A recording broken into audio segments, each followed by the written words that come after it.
Good morning बच्चों। तो आइए आज इस वीडियो के माध्यम से हम गद्य गरिमा में आचरण की सभ्यता का शेष भाग पढ़ते हैं। कुछ तो कल पढ़ चुके थे और जो बचा हुआ था उसे आज मैं पढ़ाऊंगी, जो कि सरदार पूर्ण सिंह द्वारा लिखित निबंध है। आगे देखिए। किसी का आचरण वायु के झोंके से हिल जाए तो हिल जाए, परंतु साहित्य और शब्द की गोलंदाजी और आंधी से उसके सिर के एक बाल तक बाका न होना एक साधारण बात है। पुष्प की कोमल पंखुड़ी के स्पर्श से किसी को रोमांच हो जाए, अर्थात कोई आनंदित हो जाए।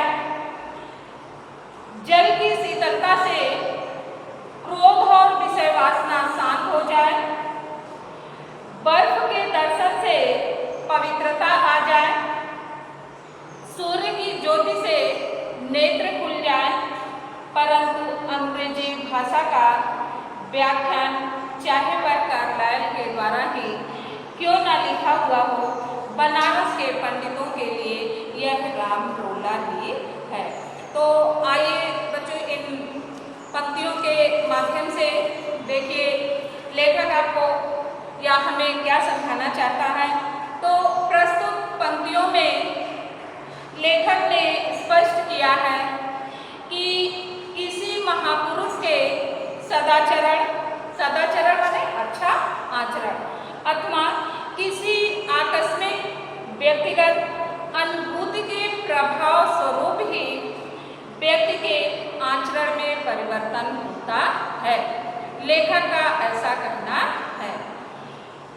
लेखक ने स्पष्ट किया है, लेखक ने बताया है कि किसी का आचरण वायु के झोंके से हिल जाए, अर्थात मनुष्य का आचरण किसी भी परिस्थिति के झोंके से टकराकर बदल सकता है। लेखक ने कहा कि वायु के झोंके से हिल जाए, अर्थात किसी भी परिस्थिति से या किसी भी परिस्थिति के झोंके से टकराकर बदल सकता है। किंतु साहित्य एवं उपदेशात्मक शब्दों के लगातार प्रयोग मनुष्य के आचरण पर कोई प्रभाव नहीं डाल सकता। आचरण का यह प्रभाव वैसा ही होता है जैसे कि लेखक ने बताया है कि यह प्रभाव वैसा ही होता है जैसे उसने लिखा, पुष्प की कोमल पंखुड़ी के स्पर्श से किसी को रोमांच हो जाए।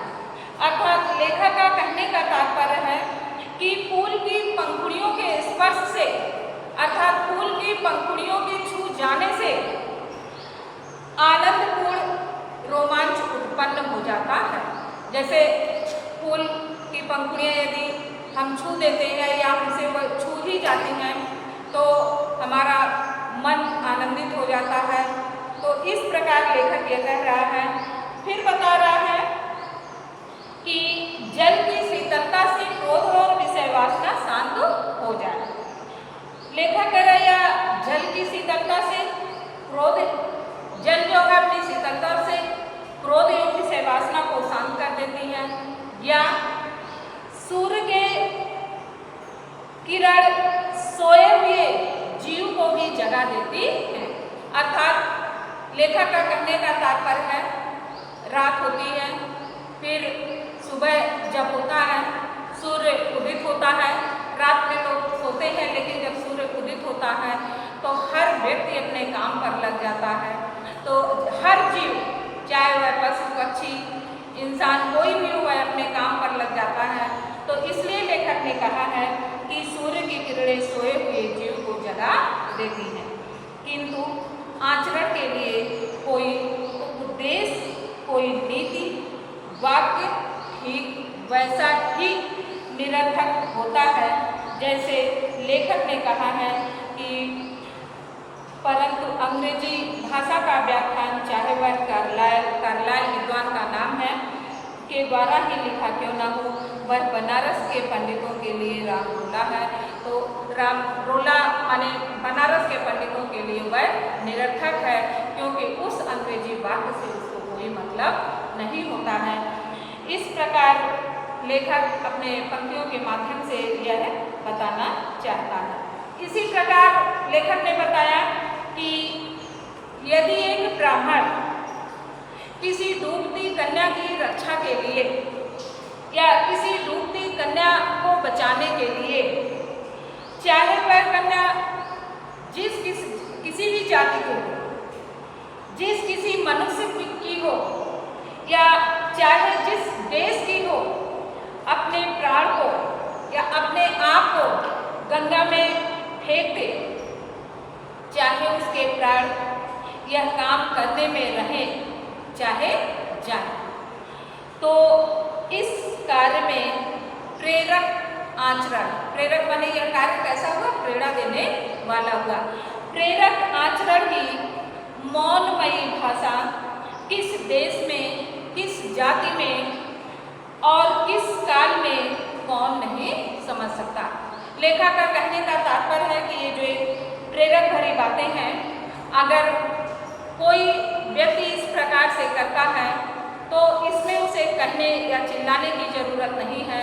यह एक मौनमयी भाषा है, यह एक सदाचरण है, इसको लोग देखकर ही समझ जाएंगे। इस प्रकार लेखक कह रहा कि प्रेम का आचरण, दया का आचरण, क्या पशु क्या मनुष्य, माने जगत के सभी चराचर आप ही आप समझ लेते हैं। यदि हम किसी के साथ प्रेम का व्यवहार करते हैं, चाहे वह मनुष्य हो या जानवर हो, वह अपने आप समझ लेता है कि यह व्यक्ति मुझसे प्रेम कर रहा है या मुझसे नफरत कर रहा है। तो उसमें कहने की जरूरत नहीं है, चिल्लाने की जरूरत नहीं है। इस जगत के, इस संसार के चराचर माने हर सजीव प्राणी उसको अपने आप ही समझ लेता है। यह आचरण की सभ्यता है। इस प्रकार से लेखक ने कहा कि मनुष्य का जीवन इतना विशाल है कि उसके आचरण को रूप देने के लिए नाना प्रकार के, अनेक प्रकार के ऊंच नीच और भले बुरे विचार, अमीरी और गरीबी, उन्नति और अवनति इत्यादि सहायता पहुंचाते हैं। लेखक कह रहा है कि पवित्रता अपवित्रता, पवित्र अपवित्रता उतनी ही बलवती है, उतनी ही ताकत वाली है जितनी की पवित्र पवित्रता। लेखक इन पंक्तियों के माध्यम से यह बताना चाहता है कि मानव के विशाल जीवन में, अर्थात मानव का जीवन बहुत बड़ा होता है, तो मानव के विशाल जीवन में सभी प्रकार के अच्छे और बुरे कारक या अच्छे और बुरे कार्य उसके आचरण का निर्माण करने में या उसके आचरण को बनाने में सहायक होते हैं।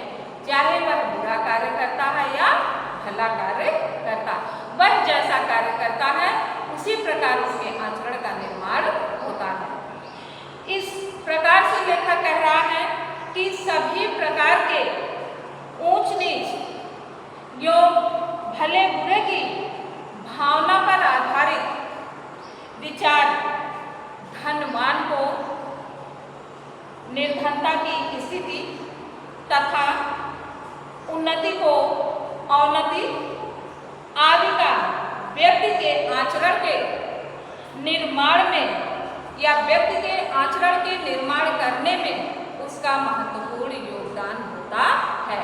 अर्थात हम इस संसार में रहकर जैसा भी कार्य करेंगे, अच्छा कार्य करेंगे तो हम उन्नति की तरफ जाएंगे, बुरा कार्य करेंगे तो अवनति की तरफ जाएंगे। इसलिए लेखक ने कहा है कि यह कार्य व्यक्ति के, मनुष्य के आचरण के निर्माण में बहुत बड़े सहायक होते हैं। बुरे विचार प्रत्येक स्थिति में अहितकर सिद्ध नहीं हुआ करते। लेखक कह कि जो व्यक्ति का बुरा विचार होता है वह प्रत्येक स्थिति में अहित कर सिद्ध नहीं हुआ करता। अर्थात अपवित्रता से भी आचरण के विकास में संभावना बनी रहती है। लेखक कह रहा कि अपवित्रता से भी आचरण के विकास में संभावना बनी रहती है। ऐसा नहीं है कि आज सदाचरण का विकास होता ही रहता है, उसकी संभावना बनी रहती है।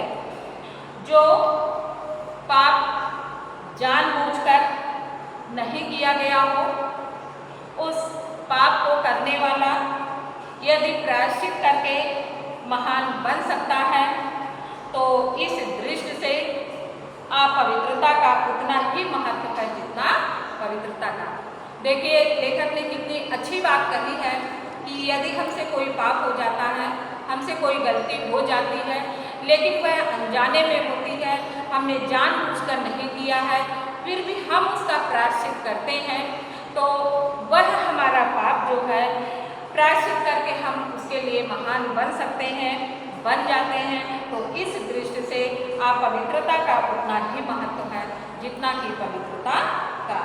इस प्रकार लेखक यह बताना चाहता है कि हमें हमेशा अच्छे कार्य ही करना चाहिए। बुरे कार्य हमारे आचरण में बाधक बनते हैं और बनते रहेंगे, इसलिए हमें अपने आचरण को हमेशा अच्छा रखना चाहिए। लेखक कह रहा है कि आचरण का विकास जीवन का मुख्य उद्देश्य है। यदि हम अपने आचरण का विकास करेंगे तो हमने अपने जीवन में जो उद्देश्य बनाया है कि हमको ये करना है, ऐसा करना है, तो हम आगे बढ़ सकते हैं। आचरण के विकास के लिए नाना प्रकार की अर्थात अनेक प्रकार की सामग्रियों का जो संसार समूह शारीरिक, प्राकृतिक, मानसिक और आध्यात्मिक जीवन में वर्तमान है, माने है इस समय है, उन सब की या उन सब का, क्या एक पुरुष, क्या एक जाति, आचरण के विकास के संसाधनों के संबंध में विचार करना होगा।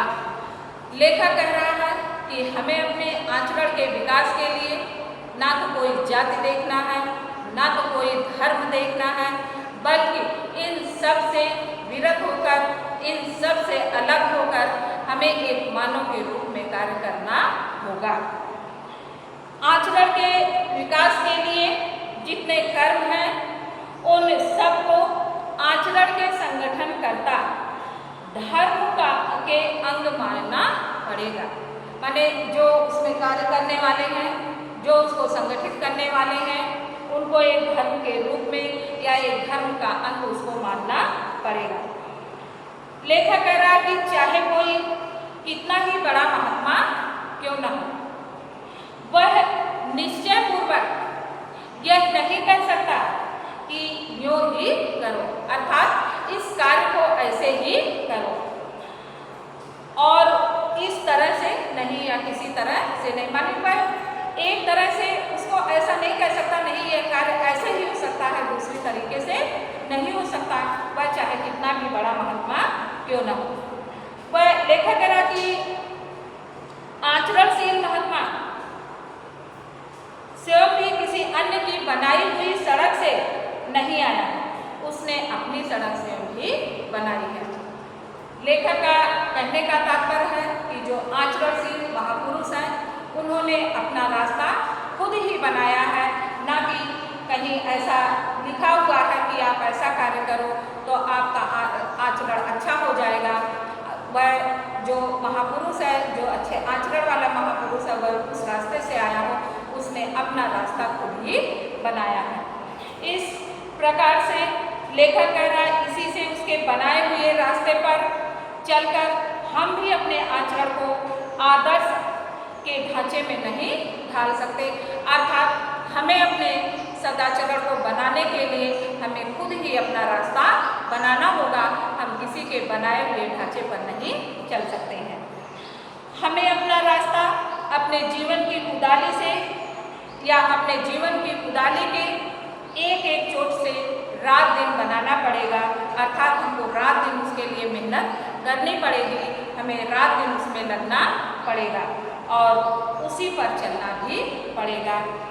हर किसी को अपने देश काल अनुसार या अपने देश के समय के अनुसार राम प्राप्ति के लिए अर्थात अपने आचरण के विकास के लिए अपनी नैया आप ही बनानी पड़ेगी और आप ही चलानी पड़ेगी, अपने आप बनाना पड़ेगा, अपने आप चलाना पड़ेगा, उसमें किसी का कोई मदद नहीं हो सकता है। बच्चों, अभी ये अध्याय पूरा नहीं हुआ है, शेष भाग से मैं आपको कल बताऊँगी।